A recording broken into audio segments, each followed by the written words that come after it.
They were stolen from Africa, chained like animals, and forced onto a ship across the Atlantic. But on the Amistad, the enslaved refused to remain silent, and their fight would shock the world. It was 1839. The Amistad, a Spanish schooner, set sail from Havana, Cuba, carrying 53 Africans kidnapped from Sierra Leone. Among them was Sengbe Pieh, also called Joseph Cinqué, a strong young man who had witnessed his village destroyed, his family torn apart, and now faced the same chains he had fled from. Below deck, the air was thick with despair. Men, women, and children pressed together, shackled hand and foot. They could barely breathe. Every day, some died from sickness, hunger, or beatings. But Sengbe refused to be broken. He whispered to the others, "We are not cattle. We are human, and we will be free." As the schooner sailed into the open Atlantic, a plan formed. One night, under the cover of darkness, Sengbe and a few trusted companions overpowered the guards. They took control of the ship, killing 2 of the captors in the struggle and throwing the remaining overboard. The Africans demanded to be returned to Africa, but the inexperienced sailors tried to trick them. Instead, the Amistad drifted north along the coast of the United States, eventually being captured by the U.S. Navy off Long Island. Suddenly, their fight for freedom moved from the open sea to a courtroom, where the lives of all 53 depended on the law recognizing their humanity. The case became a national sensation. Abolitionists rallied, newspapers debated, and politicians watched closely. Sengbe's courage became the symbol of a movement that would challenge the very foundation of slavery in the Americas.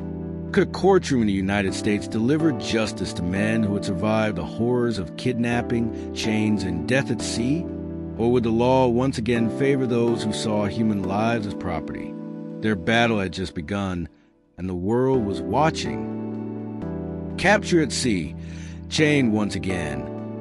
But this time, the battlefield was not the ocean, it was a courtroom. Could the law recognize their humanity before it was too late? The Amistad had been seized near Long Island. The 53 Africans, led by Sengbe Pieh, Joseph Cinqué, were taken into custody, handcuffed and watched by armed guards. They faced an uncertain future. Their fates now rested in the hands of men who might never see them as human beings. In Hartford, Connecticut, the trial began. The Spanish shipowners claimed the Africans were property and demanded their return. They argued that international law supported their ownership and that the captives had no right to resist. But abolitionists and lawyers like Roger Sherman Baldwin saw it differently. Baldwin fought passionately to prove that the Africans had been kidnapped, illegally enslaved, and that their act of rebellion was nothing less than a fight for life and freedom. Sengbe, though fearful, stood tall in the courtroom. Though he could not read or write, his presence was commanding. His eyes, steady and defiant, told a story no document could capture. Witnesses were called, maps were examined, and the legal battle raged for weeks. Outside, crowds gathered daily, some cheering, some jeering. Abolitionist newspapers spread the story, calling it a test not just of law, but of morality. Then came the moment that would electrify the courtroom. Sengbe was asked to speak. Though nervous, he raised his voice and said through an interpreter, "I did not steal. I did not kill. I sought only my freedom. We are men. We are not property." The room fell silent. Even the opposing lawyers paused. For the first time, the humanity of these men could not be denied. But the court was still bound by law and politics. The judges debated, their decision hanging like a sword above the heads of the Africans. Months passed, and the nation watched. Tensions grew. A single ruling would either set them free or return them to the chains in which they had fought so hard to escape. The court was ready to announce its decision. Every heart in Hartford beat with fear and hope. Would Sengbe and the others walk free, or would the law condemn them to the horrors of slavery once more? the moment that would decide their fate and send shockwaves across the Atlantic, had arrived. The fate of 53 Africans rested in the hands of courtroom, a courtroom in a nation still divided over slavery. Would justice prevail, or would chains claim them once more? The trial had gripped the nation. From the streets of Hartford to the halls of Washington, people debated. Were these men property, or were they human beings fighting for freedom?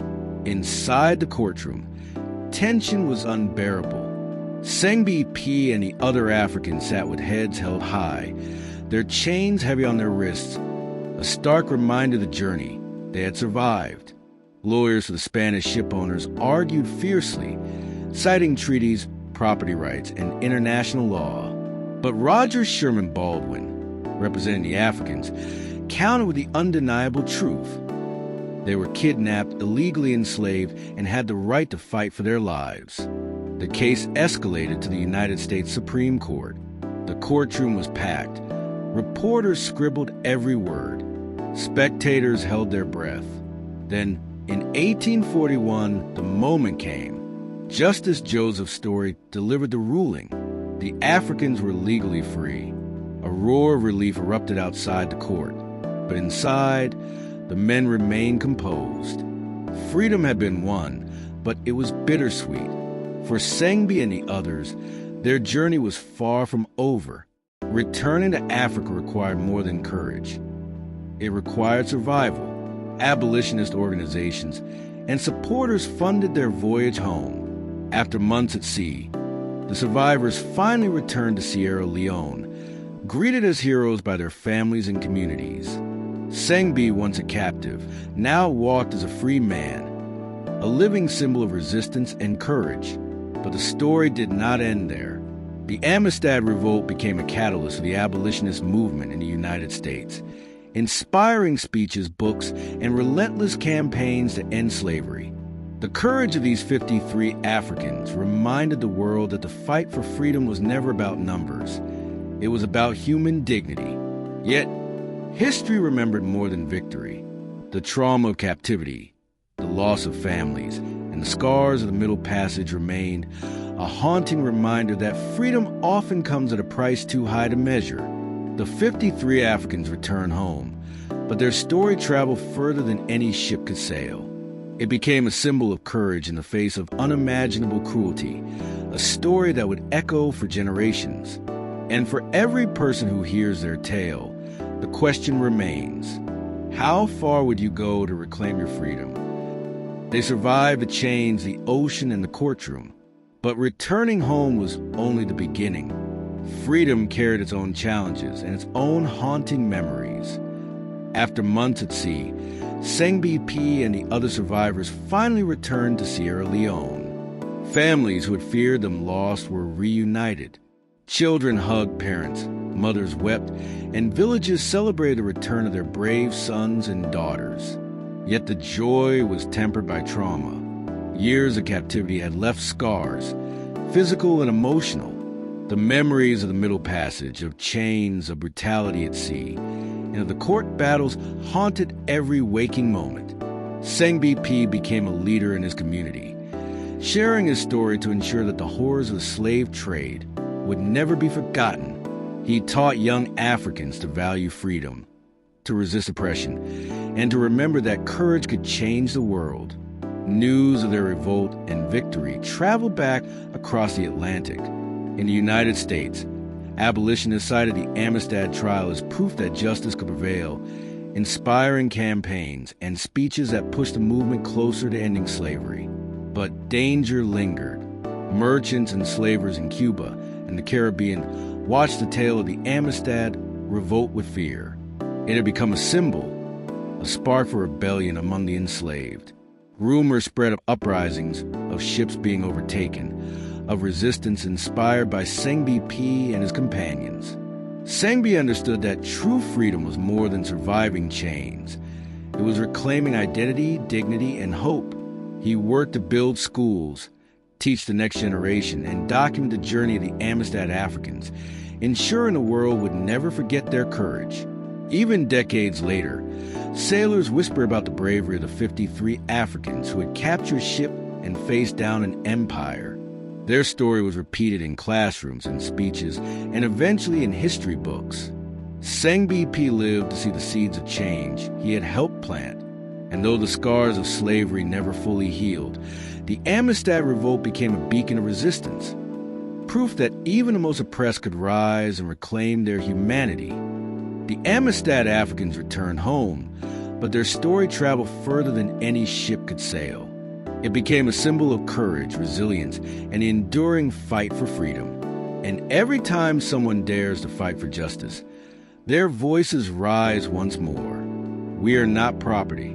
We are human. We are free.